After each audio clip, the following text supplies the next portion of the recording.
Please make this interactive. You won't bog me down. If your question requires me to take 20 minutes to answer it, I'll say, well, come and see me afterwards and we can go through it in detail. So, so I've got one here that I've used hairspray, literally hairspray from Woolies. It's like just an acrylic or a water-based hairspray. It has to be something that washes out in water, right? I've used, on one of the drop tanks, I've used AK Heavy, which presumably it'll come away faster.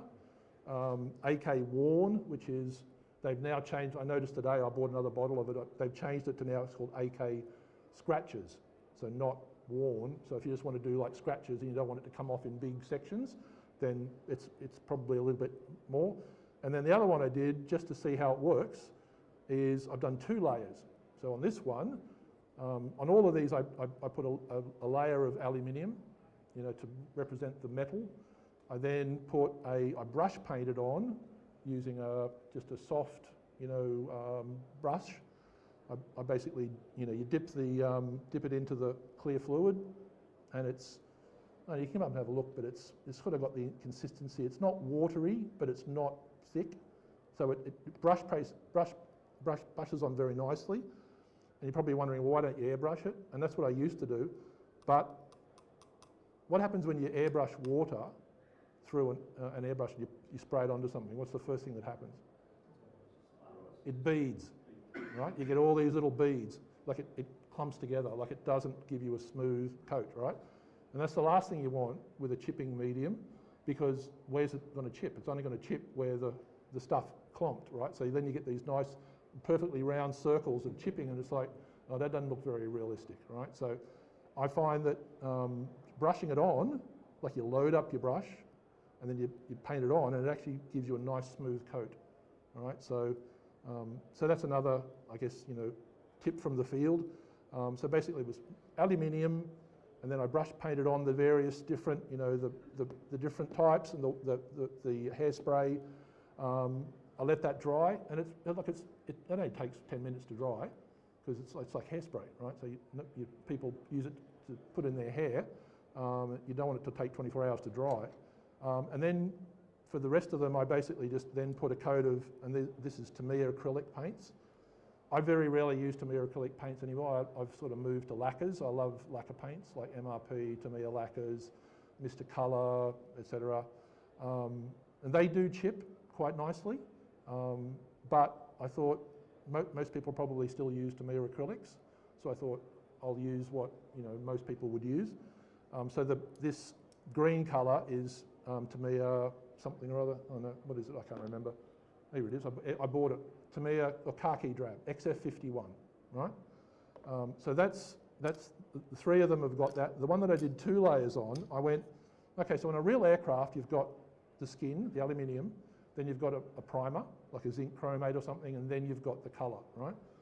So what I did was I did the aluminium, I did a layer of AK Worn effects.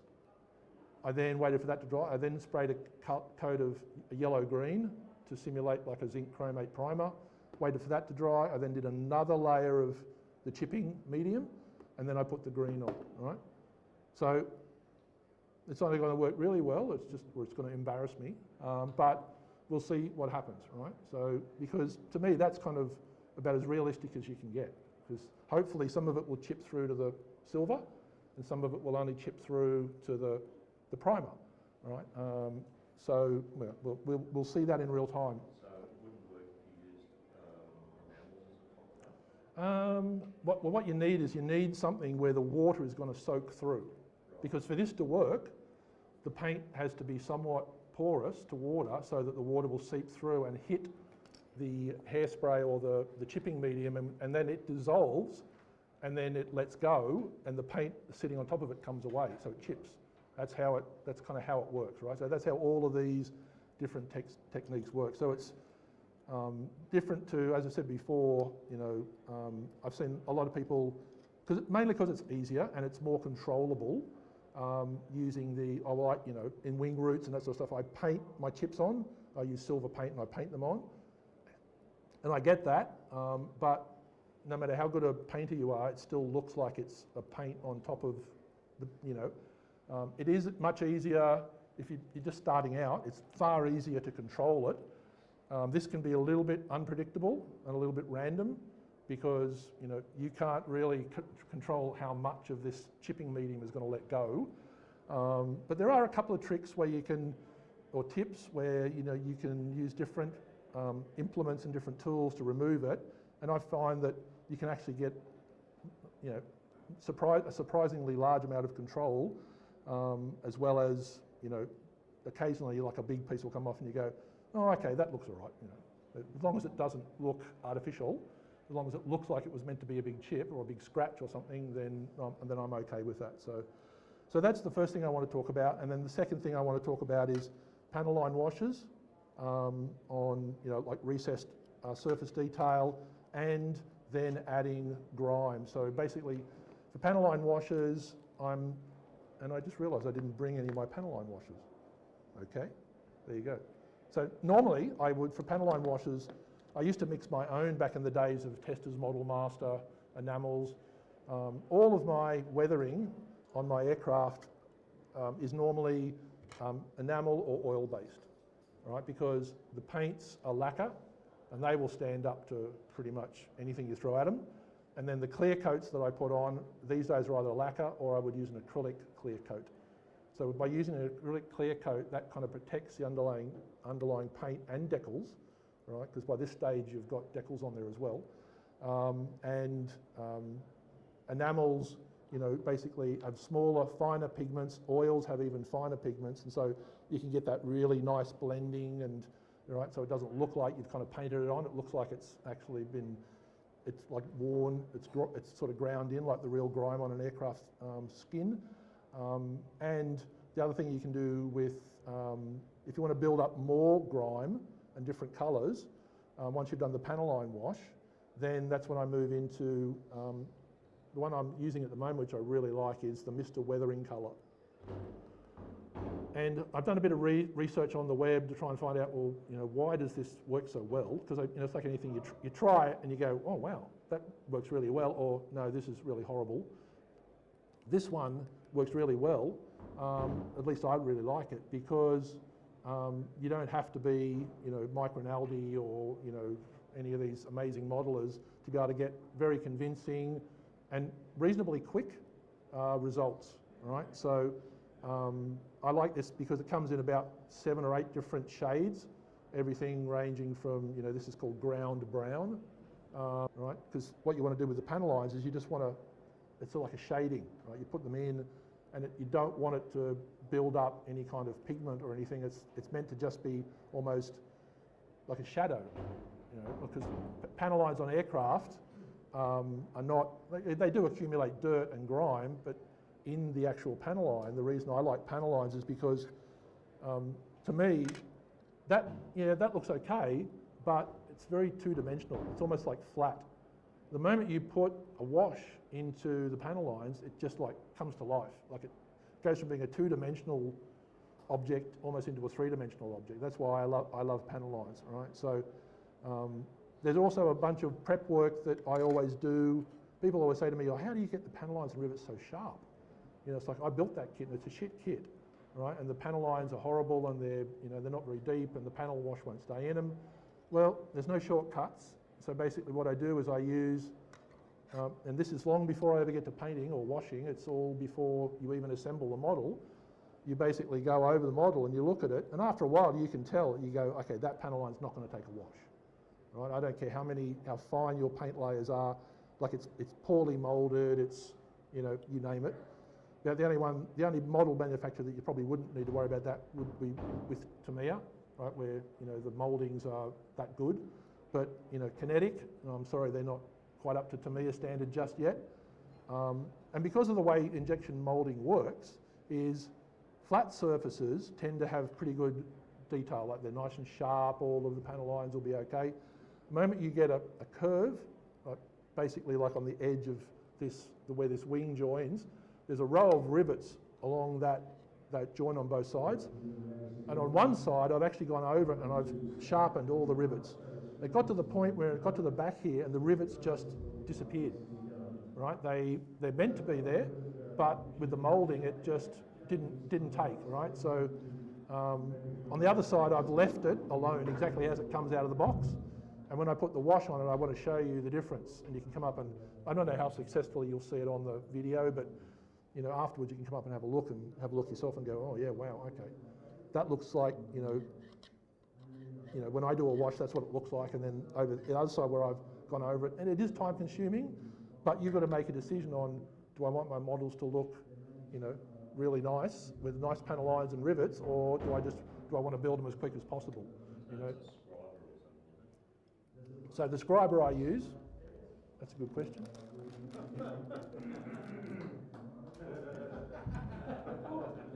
Any other questions?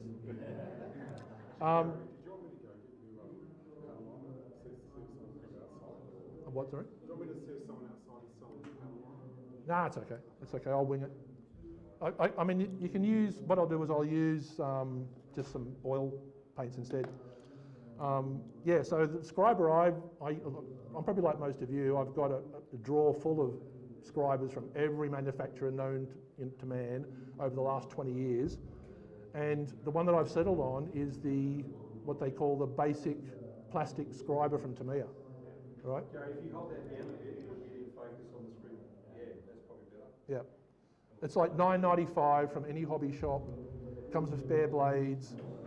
And yes, it looks very industrial, but the thing I like about this, as opposed to, this is also a Tamiya tool, this is a very fine point. It's what they call it's got a 20-degree tip, right?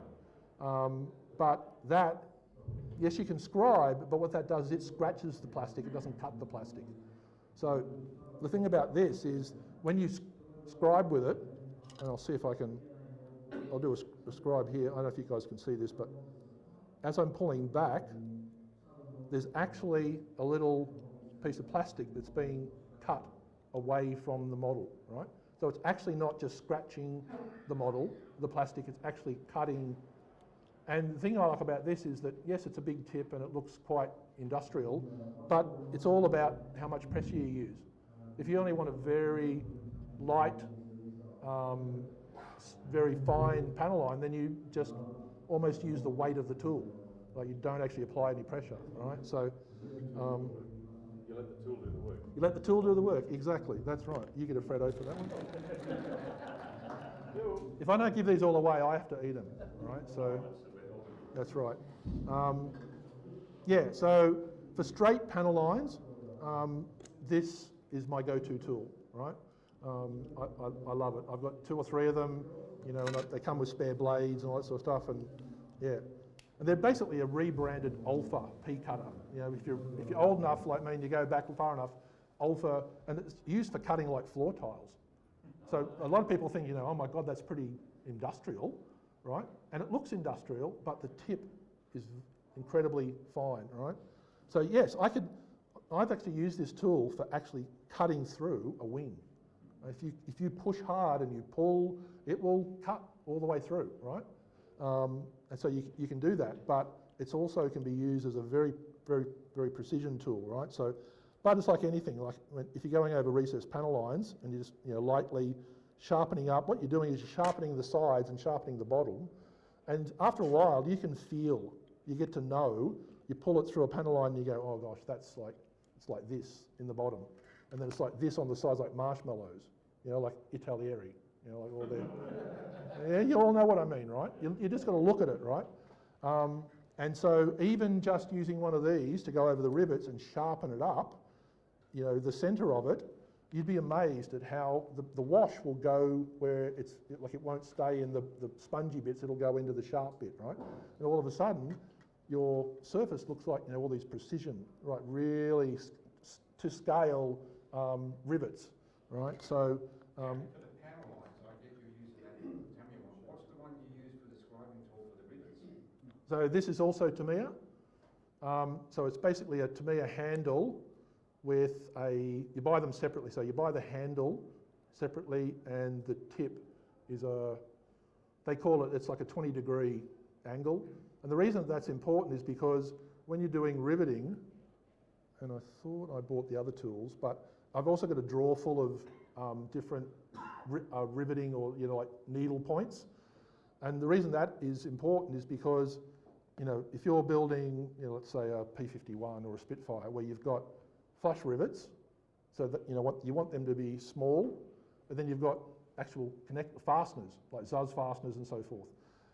And if you're building in 48 scale, like in 32nd, you'll actually see the shape of the Zuz and the actual, right? But in 48, most, you know, it's just a bigger, flatter hole, right? Recessed hole. So I've got different shaped, and Hasegawa tri-tools that years ago they did all different, so you had like tips like this, tips like that, tips like, you know, and so you use the same technique, you just go over and you go over the tool, but the good thing is that because the tips are different shape, you end up with a different sized indent. And the other thing you've got to remember is that this is not removing any plastic. All it's doing is you're pushing it in and it's forcing the plastic that's there. And so when you do a line of rivets, you run your finger over and it's like dun dun dun dun dun dun dun. So that's when you've got to get, you know, your little piece of sandpaper, and after you're finished, you just lightly go over it to just take off the top, right? So 600 or 400 wet and dry is all you need, and you just go over it very lightly. And the other benefit of doing that is if you've got, you know, I see people complain all the time about, you know, oh, this new tooling from such and such, you can see it's all really rough and it's got like a pebbly finish, and it's like 5 minutes with 600 wet and dry, and that's back to smooth, right? You don't need a mirror finish because the paint's not going to grip to a mirror finish anyway, right? So 600 or 400, and I've fallen in love with these God Hand sponges. You know how they come in the long strips, the flexible ones, but they also have these little, you know, they're like a 10mm one, and you can buy them.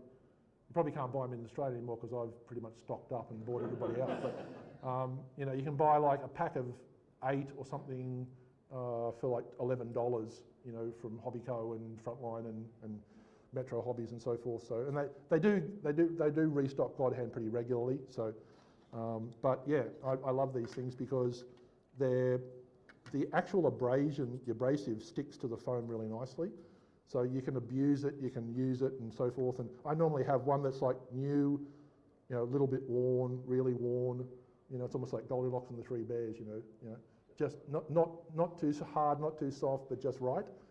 Depending on where I am or what I'm doing, I'll pick up. You know, well, that's the worn one. Yeah, I'll use that one. So, so yeah, surface preparation for good, you know, panel lines is key, right? So. And don't assume that, you know, it's like, oh, I'm building a Hasegawa kit and it'll be fine. It's like Hasegawa are one of the worst offenders. You look at some of their, well, they haven't released anything new for many years, but, you know, like Reebok Skyhawks and F104s and so forth. Some of the panel lines on those, like not that long ago, I built a Crusader, the 48 scale Crusader. And because the shape of the Crusader fuselage is kind of like it's really boxy with like, you know, a little bit of a curve on the bottom. The bottom part of the Crusader, the Hasegawa Crusader, you flip it over and there's like heaps of panel lines there, and they're all just this mushy mess of, they disappear, and it's like, so I just filled them all up and just re-scrubbed the whole lot. Right? It just wasn't worth the effort trying to recover the panel lines that were there. So filling panel lines and so forth is a whole other workshop. But I'll put in my plug for my new favourite thing that I've been using over the last couple of builds is Black CA. If you haven't used Black CA, do yourself a favour and buy a bottle of Black CA. I noticed there's a couple of vendors down here that are actually selling it. The one that I use is, I bought it off Amazon, it's called Star Bond, but you know, I think they're all pretty much the same, and it's super glue with a rubberizing agent, right? And the thing I love about it is that when it cures, if you use it as a glue and a filler, like you want to join the fuselage halves together, is that there's no, it doesn't shrink, and that unlike normal CA, if you use that as a glue, and if you don't sand that within a couple of hours after it sort of goes off, it goes rock hard. Well, now the super glue is harder than the plastic, right? And what happens is when you're trying to sand, it's like you're sanding the plastic and you're sanding and you go, oh, the super glue is fine. It's like, oh yeah, but I've taken away all of the, and it's no longer round or whatever, right? So this stuff, the rubberizing agent, even if you leave it for 2 weeks to cure by itself and you come back, it's about the same hardness as plastic, all right? So I can't speak highly enough about this. Absolutely fantastic. I love it. For filling, for gluing, for, you know, and you can kick it, you can accelerate it, right? So if you're in a rush, you know, and it doesn't shrink like normal, you know, like super glue doesn't shrink, so you don't get ghost seams 3 weeks after. Yes, Lee? Just a question, with that like super glue, do you use it to literally fill gaps? Yeah, absolutely. Yeah, for sure. Yeah. And it, That's a medium, it's a medium thick. does it actually shrink as well? No, it doesn't seem to. Okay. Even when you kick it, it doesn't shrink. Oh, okay. That was 2 questions. Incoming. And Andrew, do you want a minty or do you want a koala? A minty? Okay. These are hard, so I don't want to hit somebody in the head with them. All right, so as I said before, black primer, Mr. Finishing Surface 1500, and then I basically painted the grey. And what I'm basically doing is I'm not doing a solid coat, right? In fact, there's bits here where I didn't even hardly put any paint on the damn thing. It's like, that's because I was being a bit slack and I was in a rush to get this ready for the workshop. But yeah, so the light grey, and then I put the green over the top just to, you know, show you a bit of contrasting colours. So what I'll do, how am I going for time? I have a tendency to talk too much. Right, so what I'm going to do is I'm basically going to mix up some, I would normally just use my Tamiya straight out of the bottle. It's already pre-mixed. You just touch it and then it runs into the panel line. So what I'll do is I'll use, let's see, my go-to colours for weathering for aircraft, which are pretty universal, are none of the aircraft colours. There's Starship Filth. These are the oil brushes. Starship Bay Sludge, which is slightly darker. And then the other one I like is Dark Mud. Right? So not aircraft specific, but these, they just look like, you know, hydraulic fluid and dirt and grime and so forth. The one thing I will say is, and you know, it's up to you, but I never ever use black for a panel line wash. The only time I might use black, and this sounds even weirder, is with natural metal. Right? So if you've got a natural metal, you know, like at the back of a Phantom, you know, with all of the metal plating under the you know, the beaver tail sort of thing, you use any other colour other than black and it just doesn't pop. Whereas black, you can use it on natural metal and it doesn't scream at you. It's hard to explain, I don't know why, but you know, I just go with what works. I don't try to figure out why it works. So what I'm going to do is I'm actually going to use Starship Filth. No, I'll use Starship Bay Sludge. Do you put a clear coat on before you put the panel on? Do you put a clear coat on before you put the panel on? Yes, yes, so this has been clear. Sorry, yeah, good question. That's an excellent question, in fact. That deserves a Freddo and a Caramello. You ready? They're going to go like that. So.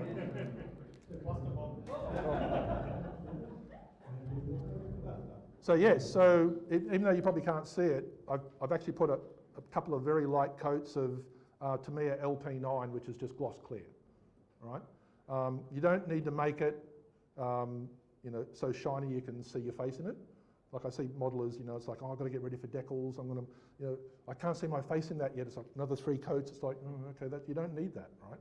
Certainly don't need it to protect the underlying lacquer paint, or in this case, I think these 2 colours were Mr. Colour, so just standard, you know, the lacquer, dark green and light aircraft grey. I just picked 2 random colours out of the drawer. So that's what this is painted in, with 2 very light coats of, it's almost like a semi-gloss. It's not, I didn't put it in too hard. So, and then obviously what you would do is you would do decals, and then once your decals are dry, then you seal the decals again with another light gloss coat, and then you're ready for panel line washes, right? And that's the other reason why, you know, wherever possible these days, I like to paint my markings on, because it doesn't matter how good your decals are, even cartograph decals, you know, sometimes, you know, you put them on a wing and there's all these rivets, and you get a roundel, and it's like 70% of them will suck in, and that 30% that don't are just like, oh my God, what am I going to do now, right? So you paint it on, it's like, it's just like the real thing, right? So there's a bit more mucking around, yeah, you've got to cut masks and so forth, but once you go down that rabbit hole, you'll never come back out, right? It's so much better, so. All right, so what I'll do is I'll just mix up what did I say? Starship, here we go. All right, so the thing I like about these oil brushes, I don't use oil paints all that often, but it's kind of like, it's almost like a, like a makeup, like the mascara or whatever. So it's all sealed, and the oil paint, there's a little brush on the end of that, and I'm just dabbing a bit in the bottom of the shot glass that I use. I'm just, and it's about the same consistency as normal oil paint, you get in the tubes. Probably a little bit thinner. I think MIG Ammo might have thinned it a tiny bit. If you walk out of here and you remember nothing else about this workshop when it comes to panel line washers and oil, weathering and so forth, the number one problem that I constantly get people saying, oh, look, we followed your instructions, we did this, we did that, and then we went to clean it off and all the paint came off as well. And I'm like, oh, okay. What did you use? Oh, well, I used thinners. It's like, no, absolutely not. Because thinners will basically remove everything, right? It's too hot, too strong. So the thing that I use, and you can buy it from AK or Artist Beckersley's, it's a white spirit. It's about the softest, weakest, solvent-based, that you can get. So this is just AK Interactive White Spirit for enamel products. It works with oils as well. Question, does the artist grade... I just slop it on, right? This is actually not very dark. I don't know if you can even see that.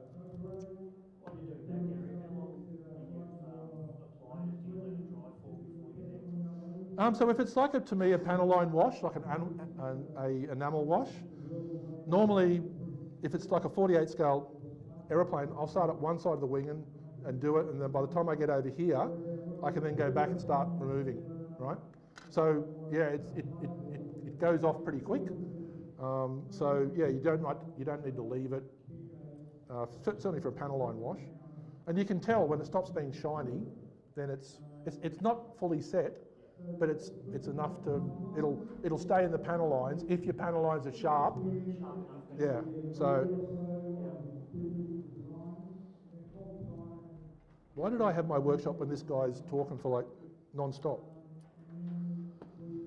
All right, so no, I put a bit more pigment in that, so hopefully it'll be a little bit darker. Oh, there we go, that's better. Can you see that on the video? Okay. And you'll know, another easy rule of thumb is if you've got the right consistency on your panel line wash and your panel lines are sharp enough, is if you put it on and it runs itself. That's the other thing that the gloss coat helps with. It helps it run by itself. So. You see videos where people just coat the whole... Yeah. Look, you can do that, but it just means it's more work for you to take it all off. And the more you have to take off, the more risk that you'll reactivate the stuff that's in the panel lines and it'll come out as well. So, to me, it's not necessarily the best way to do it. So anyway, I won't go over the whole thing. So this is the side that I didn't do. So that's basically just out of the box. And this is the side where I went over and sharpened all of the rivets and went over the panel lines and so forth. I'm just going to slap it on. The other thing is if you want to start your weathering, and as I said, I almost don't consider panel lines to be really part of weathering, because they're really just there to highlight all the beautiful, we spend all this money on amazing, 48 scale kits from Edouard that have got beautiful surface detail, and then we paint it and then we don't do anything with the surface detail. It's like it's there, it should be, you should display it proudly, it should be part of the finished model. But the reason that you need a good range of different panel line washes is because you can't just use one panel line wash for every subject. It's like, I think the reason people use black is because it's like a catch-all. It's like I can use it for grey, I can use it for green, because I can see it. It's like, you can see it, but it's like it's too much, right? A good panel line wash shouldn't be distracting. If you look at a model, and when you go back down and look at models, look at all the models on display, if the first thing you see is the panel line wash, when you look at a model, it's like, no. To me, the modeler has failed, right? He's basically picked a colour that is too too strong, right?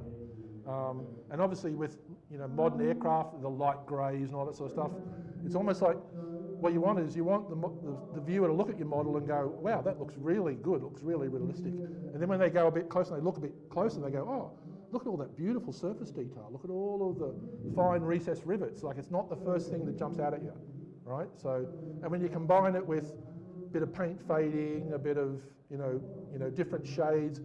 The one thing that I try to avoid at all costs with any of my models is a monotone finish, right? Whether it be paint, whether it be the wash, monotone, in my opinion, is your enemy, right?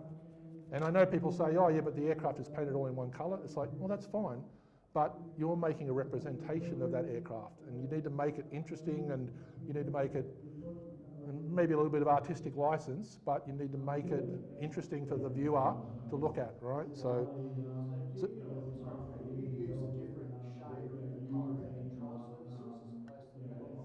it depends. Well, now you're starting to get into, what grade of hydraulic oil are they using? Like, seriously, I mean, some people go to that trouble where, in the Australian Air Force, we use a particular type of hydraulic oil, and it looks almost looks like rust, like it's a very orange colour. And the RAF might use one, and it's a darker, and so, I mean, you can get carried away in this hobby. I'm not telling you guys anything, right?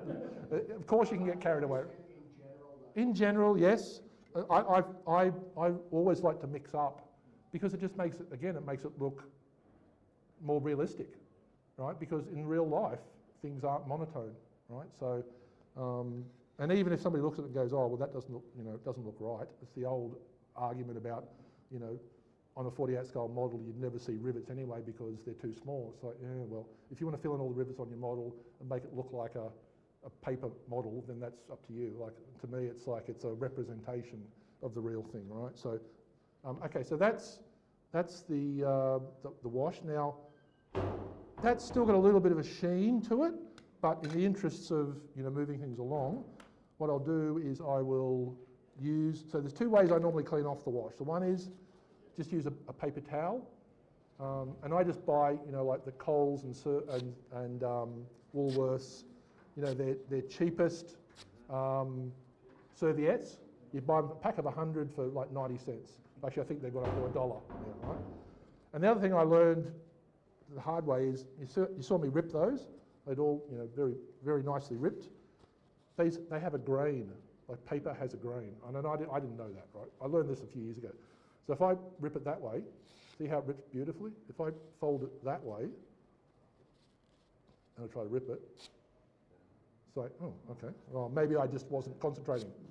No, definitely. Okay, right. So, yeah, absolutely, yeah.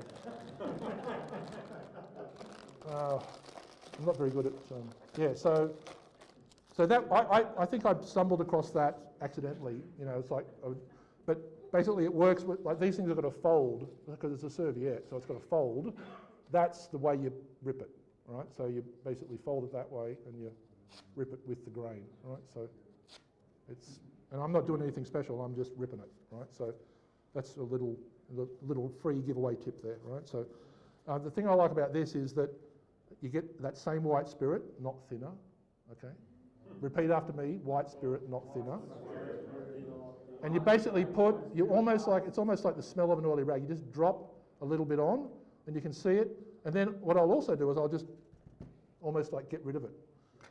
Because what you don't want to do is you don't want to reactivate the wash that's in the panel lines. And so you start at the front and you just wipe back. Now don't go again, right? Because what you do is you start at one side of the wing and you work and you do one swipe and you go, oh, that looks shit. Well, yeah, it looks shit because it's not finished, right? And you can see there's the excess that's been taken off, right? And again, you just basically go over and you do one pass, and you do one pass, and you do one pass, and you basically, and you can see there that it's starting to, you can see the, the rivets and the access panel and so forth. And yes, that's not finished, so what you do then, and again, by the time you go from one side of the wing to the other side, you can then go back and do the second lot. Don't sit there going like this, all right? That doesn't work. Well, it does work, but it takes everything out. So again, I put another little bit of, I pick a fresh piece of paper, take the excess off, and then I go over it again, and that basically is now for awkward spots where you've got, like a join or something where you can't get in there with your, that's where you can use a cotton bud, all right? And the ones that I like the most, they're like for makeup. They've got the pointy on one end, and they've got the round flat bit on the other. All right, so again, I just dip those in the white spirit, take off any excess, and I just pull it back along there. And afterwards, if you come up and look, you'll see that that wash is not taken to any of those rivets, because that's the side that I didn't sharpen, right? If I go over the other side, the green side, and I can see it, but you guys can't, but that wash has stayed in every single rivet because there are actual rivets there now. Whereas on this side, you looked at it to start with and you convinced yourself that it'll be okay, right? But by the time you get to this point, you go, you know what? I shouldn't have lied to myself. I knew it wasn't going to be okay, but I couldn't be bothered. Well, now you've got to live with it because it's kind of too late. Well, yeah, you can occasionally, you go, oh, I can go over it again now. And if you're careful, there's no reason why you can't. If you've got a really good tip, like it just pierces the paint, it doesn't crack it, then you can go over it. I've done that on occasions. So, it's not the end of the world, but it's just so much easier to get it right before you get to that step than to have to try and, work around it. So that's, that's the very quick version of the panel line wash. Before I run out of time, I want to talk a little bit about chipping, all right? So let's have a look at, I'm really curious about the 2-layer one. So I'm gonna have a crack at that, see how that goes.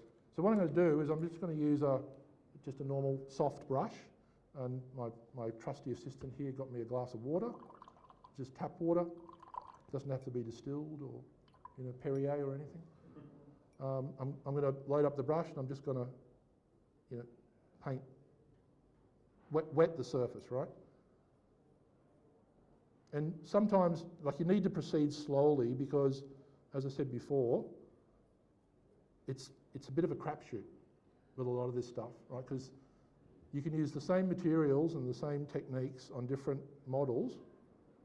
That's already started chipping. I know you can't see it, but I can. All right, and so what I'm going to do is I want to go slow, so I'm just going to use this soft brush. And what I'm doing is I'm not stroking, I'm poking. That didn't come out the way it was meant to, and so, I don't know if you can see that, but you can see it's already starting to chip. It's going down to there's a nice section right there. You can actually, I don't know if you can see it on the video, but you can see a bit of silver and a bit of primer, right? That, to me, that's gold, right? That's what I'm after. So I'm going to leave that alone. I'm just going to keep working back down, the length of this thing. And the other thing you can do that I find really good is if you've got something where you want to do like scratches, is get some of the really cheap, Scotch-Brite, not the steel wool, but the old green scourer. Excellent stuff, right? And then what you do, I use these all the time on propellers because it gives you those little scratches and little chips without taking off big sections. And the thing I like about this is that you can do like a dabbing motion, and see that's already taking off a lot more. And you can be quite, I'm being very gentle, like I'm really just dabbing, right? Because that's sharp and it's abrasive, it's doing the work for me. Question. After you've done all the chipping, do you apply another clear coat on top? It depends. Depends on what, it depends on a few things, but I find that once, if I'm going to do, if I'm going to chip it and then I'm going to mask it and do more painting, right, then it's like, okay, I've got to be a bit careful that, the paint is not as adhered to the model as well as it normally would. And I know if, I've had plenty of times where, painted, like I painted a 0, I painted the wing green, and then I put, I put basically the natural metal hairspray and then the green, because I wanted the green to chip off the wing. But then I realised, I had to paint the yellow leading edge. And so I'm masking the yellow leading edge, and I pulled the masking tape off very gently, and big chunks of the green came off. Now, it wasn't because it was wet, it was just because the paint hadn't adhered to the chipping fluid anywhere near as well as it would to another layer of paint, right? So in the end, I was able to kind of convince myself that it's okay, that the green would have chipped anyway, but just be aware of that. So the other thing that I like is, so that's actually, I'm pretty happy with that. So I'm going to use the AK Heavy. I'm just going to dip the Scotch-Brite in the water now. I'm just going to put it on. And I'm going to see if I can get this to chip a bit more. Oh, there you go, so that's already. The other thing I know for a fact, so you can see that's really now chipping a lot. If you want to be very precise, then you can get like your tip of your pliers, your tweezers, and you can get a toothpick. A sharpened toothpick is another good option for doing very specific. Like how we always like to do around access panels, just the edge where the paint chips off. You wouldn't be using this for that. It's too precise. So you just get a toothpick and just go around. But the other thing I learned a long time ago is when it comes to weathering, or basically anything to do with modelling, is when you do something and you look at it and you go, you know what? I reckon that needs just a little bit more. That's when you stop. Because believe me, it doesn't need a little bit more. If you think it needs just that little bit more, then it doesn't. Just leave it alone. Leave it for a day and then come back and look at it and go, oh, I'm glad I left that. Right? Because if you do it and you come back and go, I wish I had left that, it's like, well, it's too late now. Right? So it's always better to, and the other good thing about this is I'll use the other side of this, which is dry, so it's not wet. And this is hairspray, right? You can actually chip. You're going to make a liar out of me, aren't you? I do this all the time on propellers. Oh, bloody water. You can actually get a good amount of chipping, like really subtle chipping, just by using the Scotch-Brite with the abrasion. Because again, now what you're doing is you're taking advantage of that pore adhesion of the green to the layer. The same thing that you come unstuck when it comes to masking. It can actually work for you, if you know. And you have to change the way you're doing, yellow propeller tips. If you're going to do that, you paint that first, and then you do your black over the top of the natural metal, and then you chip both, right? Because it's not just the black that, And if you'd like me, do your research on what sort of propeller you're using, because if you're using like a Hamilton standard and it's got a rubber boot over the bottom part, well, that doesn't chip because it's rubber, right? So I got told that in no uncertain term on Facebook one time when I built a P47, and then I did beautiful chipping all the way down, and the guy goes, oh, but that's actually a rubber boot on the bottom. I'm like, oh, okay, yeah, well, I feel like a bit of a dill. But I just touched it up and it was fine, but anyway. So you can, I find the Scotch-Brite really, really good. So you can go from very soft with a brush, you can use metal, just try all different things for chipping. You can try it with water, try it without water. You've got a lot more control than you think you do, and experiment. One thing I would say is, if you don't have a paint mule, then go down to the swap and sell, find the cheapest kit you can find, and even if it's something you don't care about, it's better if you don't care about it. Buy it and then take it home and then half assemble it, and just use that as a paint mule for testing and trying things. And if you're trying a new technique, the reason a lot of people I find balk at, but I've just finished, I've done a beautiful paint job and it's all deckled, and I'm frightened I'm going to ruin my model. It's like, well, yeah, sometimes you've got to break a few eggs to make an omelette, right? Believe me, I've ruined plenty of good models, but I was able to recover them to the point where it's like, okay, that's passable, but what did I learn? What won't I do next time, right? If you never do it, if you never go there, you're never going to learn, right? So don't be afraid. Do these products work okay with SMS paints in clear coats? I believe so. Well, SMS is very similar to So it's an acrylic lacquer, just like MRP, which I love MRP, but you can't buy it in Australia. So I get it from Poland, of all places, because the guy that actually makes it in the Czech Republic won't send it to Australia. But there's a shop in Poland that sends it to Australia. Anyway, so yeah, so there's no reason why they won't. I mean, there's no doubt that the Tamiya acrylics chip really well because they're very porous. The water just soaks through, right? Whereas, you know, like on the, if you have a look at there's a Harrier that I built, the 2-seat Spanish Harrier. Have a look at the drop tanks on that, and I chipped them to try and match a photo of the real thing. And they're painted in MRP, so it's acrylic lacquer, so it's essentially it's very similar to SMS, right? And they chipped beautifully, right? So the other thing I did with those was I noticed that the Spanish Harriers were purchased from the US Marine Corps, old second-hand ones, and the Marine Corps painted them, they were white on the bottom and they were camouflaged on the top, so grey and green, and the Spanish basically just overpainted them with light gold grey.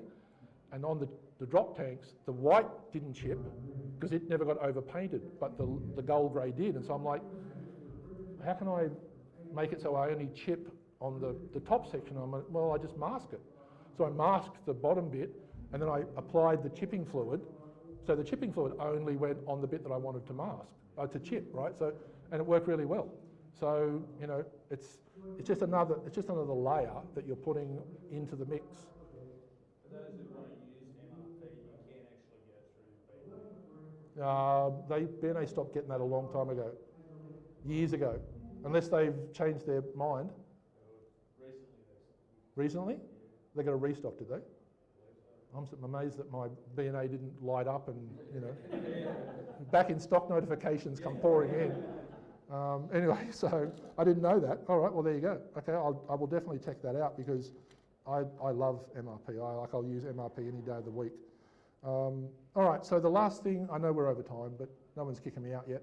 So what I want to do is I want to introduce you to Mr. Weathering Colour. This is the bottle that it comes in, which I hate. And so what I did was I went and bought some empty bottles that are actually normal bottles. You know, I mean, is there anybody that likes these bottles? You know, the square ones with the tiny little, I don't even know whether this is, so it doesn't even have a brush. Right? I absolutely hate them. I know we're over. I know we're over. Oh, I got a few minutes. Okay, right. So what I did was I just basically bought a bunch of spare bottles, and I put like a ball bearing in the bottom because these are actually they've got a lot of pigment in them. That's the whole point. And so this is a lot easier and a lot less risky. So you can see how much pigment's in these things. See the lid? Yeah. Like that's gold. That's what you want. That's the pigment that you want, right? And yeah, it gets everywhere, but that's okay. I haven't got to the point yet where I'm wearing gloves for all my model building. I know that's a big thing on YouTube. Everyone seems to wear gloves. No, I didn't bring my paint stirrer. Okay, that's fine. But anyway, it's fine. So this stuff is really easy to use, right? So that's like a really grotty brown colour. What I'm going to do is I'm just going to get my paintbrush, and I'm literally just going to dab it on. Put it in, you know, wherever bits that I want.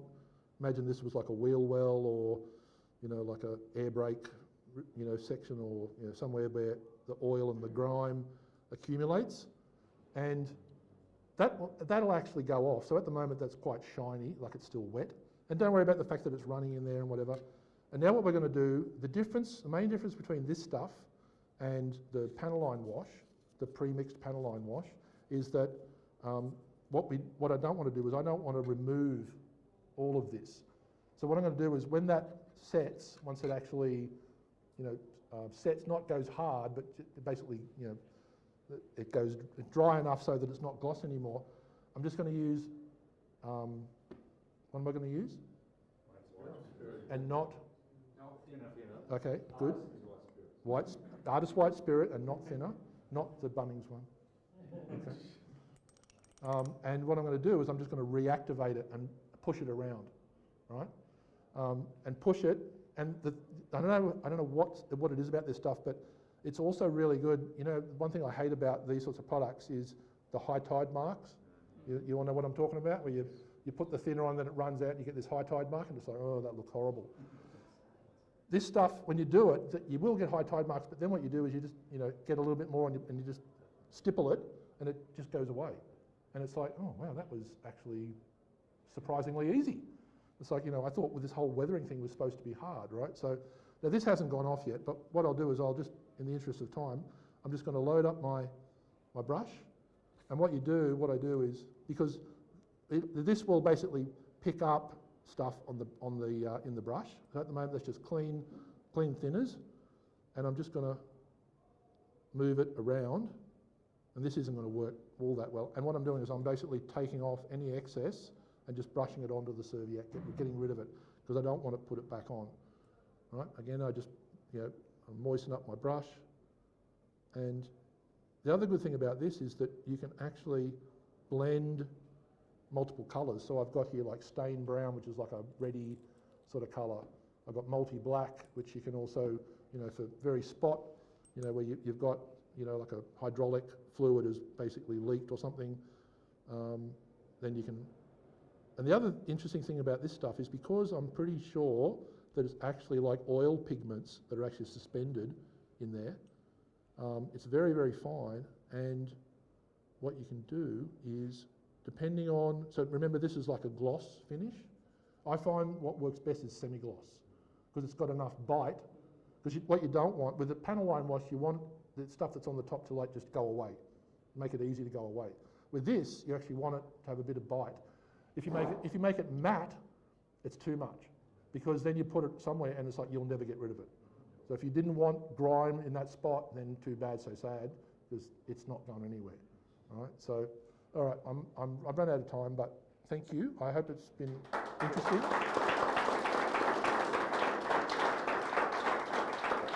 I'm here all weekend, if you want a Freddo Frogger or a Caramel Koala, come up and see me, and I'll move all my stuff over there, and yeah, come and have a look. Come and have a look at the. Yeah, pass it around.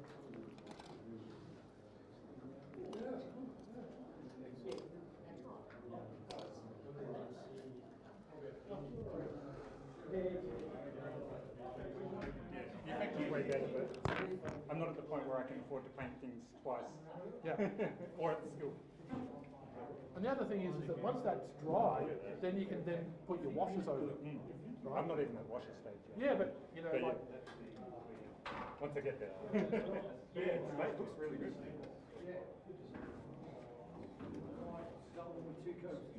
I think you can see there's some yellow and some silver. That's awesome. Well done. Thanks a lot. It'll be good for just about anything, really. Thanks very If much. you're Thanks for your time. doing German, then you just use a different colour primer. So. Gary, you use that to describe it. Can you actually get these blades themselves? I've never actually needed to, because if I run out, I just come buy new ones. But they're $9, and I think you get in the back of it. Same as the other one. That one? What's the other one? They're not cheap. Oh, right. In fact, I think I bought those from Hobby Link Japan. And that just unscrews and you change the tip. Yeah. I assumed that when they did it, they were going to release a whole series of tips. So far, they've only released that tip.